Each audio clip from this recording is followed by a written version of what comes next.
I just gotta hope that the guy that owns this driveway doesn't come out here with some sort of varmint rifle. Both my cameras are soaked. My hands are so cold. I can barely even twist my knobs. Hello folks, welcome to part 2 of my little fall photography adventure. Click the link in the description to see part 1. There's something I need to confess. I have a disability. I'm disabled. I have colorblindness, or as my doctor calls it, who the hell are you? You're not supposed to be in here. Leave or I'll call the police. Itis. Fuck.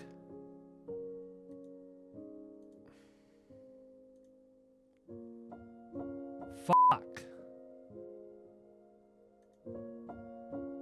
6? Fuck! That's 4. Fuck! Ah, fuck. I'm sick. I'm ill. I will gladly accept handouts for my disability in the form of cash delivered in person, though I'm not entirely sure it's not contagious, so maybe just send expensive gifts to my house, since the US government is dragging their feet on issuing disability payments to me and my people. There are lots of challenges being a colorblind photographer, especially when fall rolls around, as fall is all about the colors, bro. I don't see colors good because my eyes are stupid. My specific type of unfair disability is called protanopia, which is a red-green victimhood. Please send gifts. We're going to talk a little bit more about this later, but for now, let's jump into day 2 and 3. Don't forget to keep an eye open for the pug hidden in this video. It's not this one or that one. Back at the Falls area, I brought cash this time, but I didn't bring a fucking pen. So I'm making this goddamn walk again. So far, I've spent more time being angry and frustrated on this trip than anything. The moon is up there, so I can see the clouds a little bit better than usual, and it looks like full blanket yet again. I'm trying to stay positive, but fuck, man. Anyway, we're gonna try. Let's stay positive or something. Well, things have turned around slightly. We are actually starting to get just the tiniest amount of color in the sky. I've been kind of screwing around with a little RGB light, a little aperture MC, just placing it around the cave before it got bright out, just sort of messing with things, bring a little bit of warmth into the cool night tones. And now this cloud layer has started to lift a little bit, and I'm starting to see a little bit of color in the sky. So we might be on track for something decent. I still have to find a good composition that I want to stick with, but I think so far things are looking a little bit better.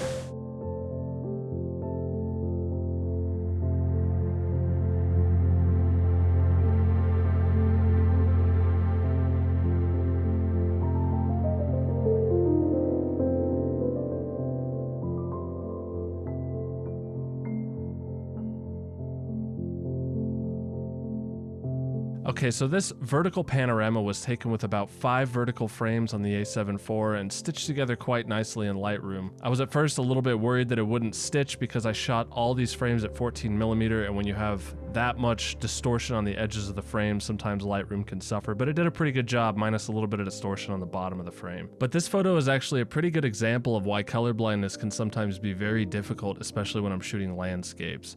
This sky had some purple in it, and I didn't actually perceive it the day that I was shooting. I just thought it was blue, and that happens a lot. Anytime that there's some red injected into something, I do have a really hard time perceiving it when it's not explicitly red. And it's kind of ironic because I think red is my favorite color, and I honestly end up injecting a lot of reds into my midtones and my highlights in a lot of my landscape photos, so I guess it's a little bit ironic that it's the color that I have the most difficulty with. But what I end up doing is if I'm not exactly sure what colors are in a frame, when I get it into Lightroom, I can play with the HSL sliders and I'll slam the magentas, the purples, and the blues left and right to see exactly flashing colors of what's in my image. And from there, I can sort of start to tease out the colors that I actually want in the photo. But it does make it very difficult sometimes knowing when I'm putting too much of something into a photo. So I invite you to follow me at my Instagram below and let me know anytime you see a photo with fucked up colors, because sometimes I might just not see it. All right, I think that was semi-productive. Got a little bit of color. It wasn't amazing or anything.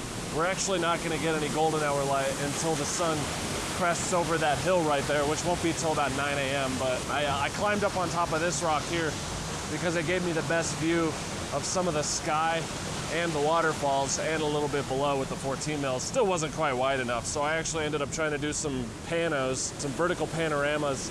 I don't think they're gonna stitch properly because I was all the way out at 14 mil and some of the trees up here are incredibly distorted when you're that far out, but maybe I can crop that away. We'll just see if Lightroom decides that it wants to stitch it or not, but I'm gonna head up to the top to see if I can get a better view of everything while we still have some soft light. Neat. I really wish I would have grabbed my gloves out of my jacket pocket. Just running out of time to get down here. I knew my hands were gonna be cold. I have hand warmers, but I'm also too lazy to pull them out of my bag. There's a lot of amazing photographic opportunities just along here without the waterfalls. Unfortunately, these leaves haven't fully turned yet, but we might be able to work something out over here. Absolutely awesome.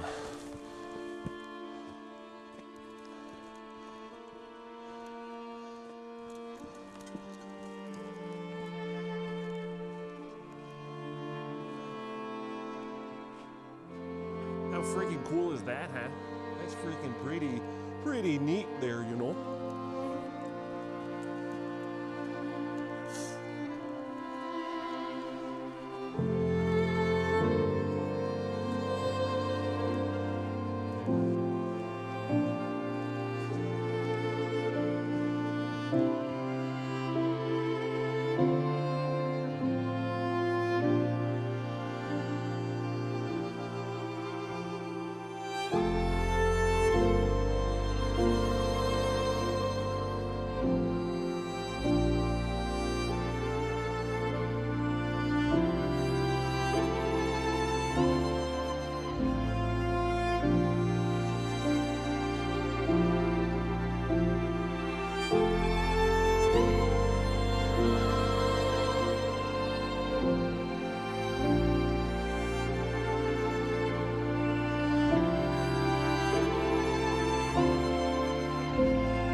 Well, that's cheating.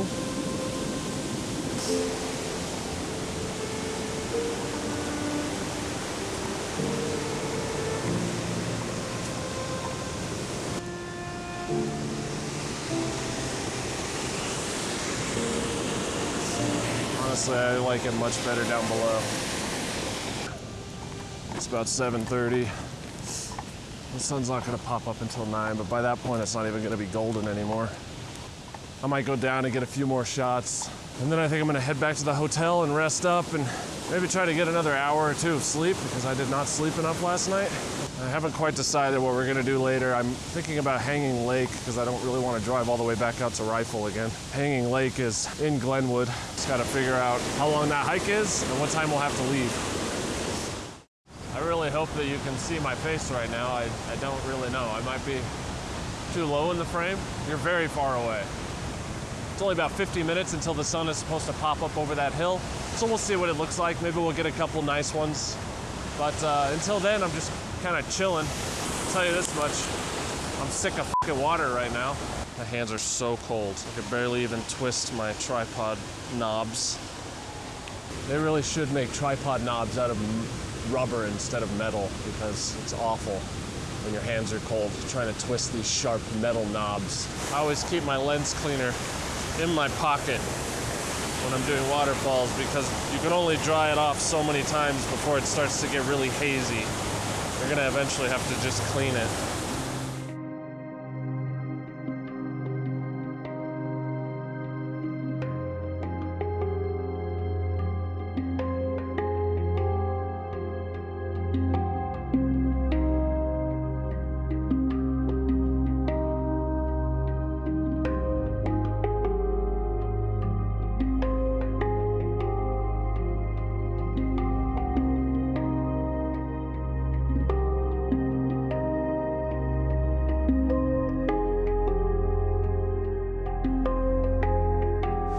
Mission mostly accomplished. We got some nice light on the waterfalls, and now it has turned quite harsh. Of course, we didn't get any amazing colors or anything like that, but you can never bet on that happening because the chances of that are always very rare. So when it does happen, just be happy that it happened. I'm gonna head back up to my car and head back to the Scrotel, and I'm gonna try to dry off all my stuff. Both my cameras are soaked. My tripods inside the legs are soaked. All my lenses are smudgy and dirty and soaked. So I'm gonna head back and clean everything off and relax and try to set up a game plan for later. Hey, y'all doing? It's Willie down here. Willie's Rifle Ranch Falls Ranch here down here in the farm. We're gonna do some farming. We're gonna do some cooking and meats. We got chicken, we got pork, we got beef, we got wheat, corn, we got soy, we got whatever it is y'all want. We got farming down here. We're gonna learn how to farm. Okay, today we're gonna get some farming done. We got grass, we got dirt, we got rocks. All right, so come on down to Willie's Ranch Farm and Ranch Falls at the Rifle Ranch Falls. We're gonna do some farming, okay? Because we got plenty of meat, we got plenty of pork, and we got plenty of beef and chicken stew tenders. Come on down to Willie's Ranch. We're gonna do some Willie ranching time. We're gonna learn how to farm. We're gonna ranch it on up. All right, come on down.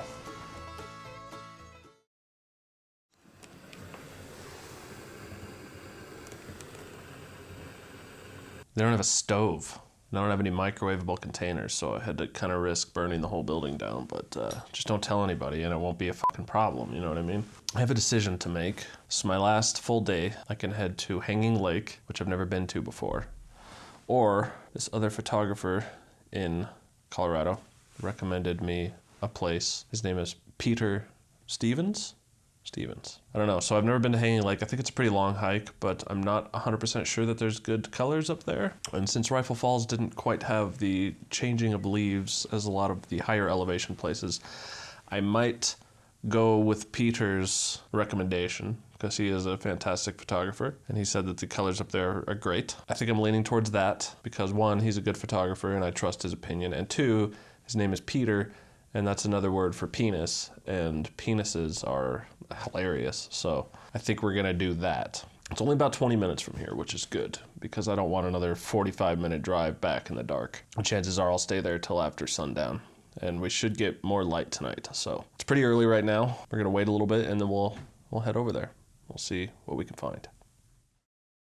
This is the spot he told me about, or close by. There is just, I think the reason that he told me to come here is because there's just an unbelievable amount of aspens. This whole hillside is probably one aspen grove, and it wraps all the way up over the mountain on that side, and there's a bunch down this way. I pulled off at the first little spot I could. I think I'm gonna wander up and down the road a little bit, maybe climb down in there and get some telephoto shots of some of these aspen trees against the mountain behind them. It looks really nice. We're still not quite to the destination I was heading towards. It's just around the bend, but I figured we might as well stop since we have the time and we have the space to pull off.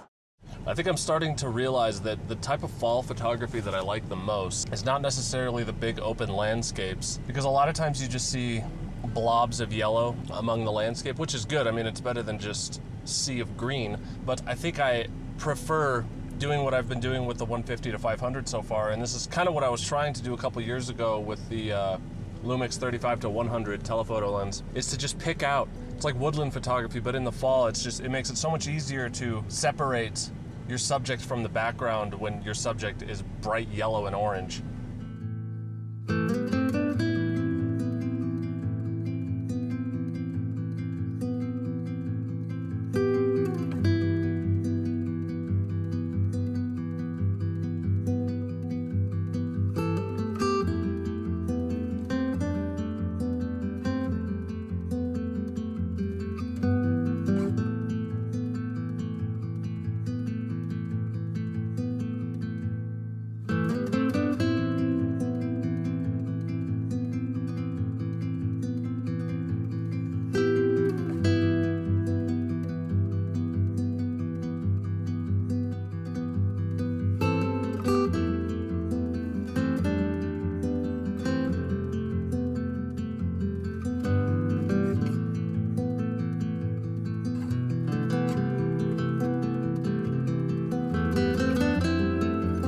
So I took a lot of shots very similar to this one with the 150 to 500, just sort of trying to find the best way to layer these strips of trees. And I think this image is one of my favorites from the whole trip. It's very minimal and it's very simple, but the patterns and the lines in it make it really pleasing to me. And scenes like this in the fall are sometimes very tricky being colorblind. Aspens are usually just very yellow and maybe a light orange, so it's a little bit easier, but some of the trees like down in Denver at a lower altitude turn a very deep red, and a lot of times when I see them, they just kind of look darker than usual. I don't necessarily always see the red, so I typically know when I see a really dark tree that still has its leaves on it, it's probably some shade of red, and if I take a photo of it, I can really see what tones are there in Lightroom. And it really makes me wonder what it would have been like to be a photographer before all this modern technology. Having color sensors that are very high resolution and capture a lot of color detail, combined with having a computer with this amazing software on it, just makes it easier than ever for a colorblind idiot like myself to be able to actually see what it is that I'm shooting. Without these assist tools like the HSL slider and color grading and stuff like that, I'm not really sure where I would stand. Like if I had to work in a dark room with color film and I was trying to tease out certain colors, I honestly think that my photos would be a lot more terrible. So, when walking around with a telephoto, I can't do my normal thing, which is to sort of pick a spot and wait for sunset. It doesn't seem to lend itself to that, obviously, because you're picking out little scenes anyway, so waiting for sunset doesn't really do you any good. But I think I did find a spot that I kind of do want to wait until sunset. I found this grove of aspens very close to the road here, and it looks incredible. I've got a few close-up shots of it, but there's also this private driveway right here, which is covered in leaves, and it's covered in aspens, and the light is just glistening through all of them, and then we have a shitload of aspens back up on the hill as well. And judging by the clouds, it is actually looking like we might get some color tonight. Fingers crossed. And if we do, we can go super wide and get a pretty cool shot, I think. If we get color, it's gonna cast all sorts of interesting colors onto this already colorful landscape. So I think I'm gonna chill right here. I'm parked precariously. I just gotta hope that the guy that owns this driveway doesn't come out here with some sort of varmint rifle. I don't know. I don't think that Rocky Mountain folks are rednecks, but you know, you never know. Maybe some Appalachian folks moved up here thinking it'd be the same, and it's not. It's not the same. I don't even know what I'm saying right now, but I'm gonna wait here. I'm gonna chill. I think so far I've already got some really nice photos, so even if nothing happens tonight, I think I'll still be happy.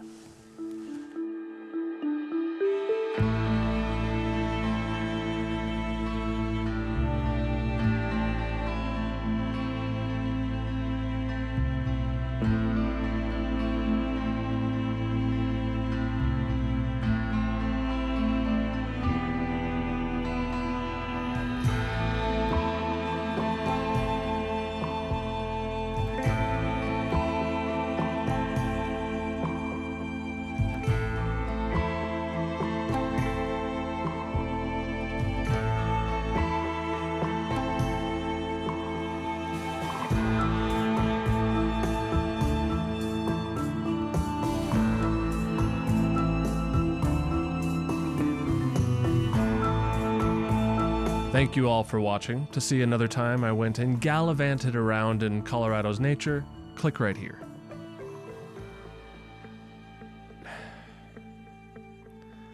I really don't even know what to do at this point. You'd think I'd learn. It's the same thing every time. Thanks for watching. Subscribe.